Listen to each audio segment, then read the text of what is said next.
ঠিক ধসে নিগুলসারি বলে যে জায়গাটি আছে সেখানে গত 3 দিন ধরে রাস্তা বন্ধ, আর চতুর্থ দিন, এবং আগামী 2-3 দিনের মধ্যেও রাস্তা চালু হবে এরকম কোনো গ্যারান্টি নেই। প্রতিদিন বৃষ্টি চলছে, আবহাওয়া অত্যন্ত খারাপ। তার মধ্যে কোনো ক্রমে আমরা কাল রাত্রে ছোটো গাড়ির সাহায্যে আমরা দুজন, আমি আর আমার সহকর্মী আভাস, ছোটো গাড়ির সাহায্যে পাহাড়ের উপর দিয়ে ভাবানগরে এসে কোনো ক্রমে রাত্রি কাটিয়ে এই নিগুলসারির 5 কিলোমিটার আগে এখন আমরা।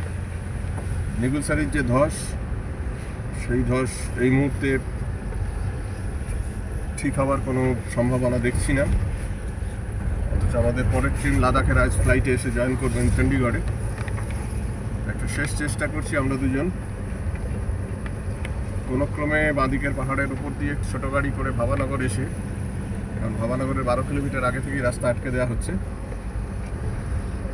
এবং ভাবানগরে দোকানঘর পর্যন্ত ভর্তি, থাকার কোনো জায়গা নেই। 3 দিন ধরে মানুষ আটকে আছেন। সেই ভাবানগরেই কোনো ক্রমে একটি থাকার জায়গা সংগ্রহ করে রাত্রে কয়েক ঘন্টা কাটিয়ে ভোর 6টার সময় আমরা বেরিয়ে পড়েছি। আরেকটি ছোটো গাড়ির সাহায্যে পুলিশের থেকে স্পেশাল পারমিশন নিয়ে এই নিগুলসারির 3 কিলোমিটার আগে বাঁদিকের পাহাড়ের ওপর ট্রেক করে আমাদের নিগুলসারির ধসের এরিয়া পেরোতে হবে। যেহেতু আমাদের সঙ্গে কিচেনের লাগেজ আছে, তাই আরও দুজন কুলি নিতে হয়েছে। পরে কোনো ক্রমে স্পেশাল পারমিশন করে আমরা ট্রেকিং করে পেরোনোর চেষ্টা করছি নিগুলসারির ধসের এরিয়া। দেখি সফল হতে পারি কিনা।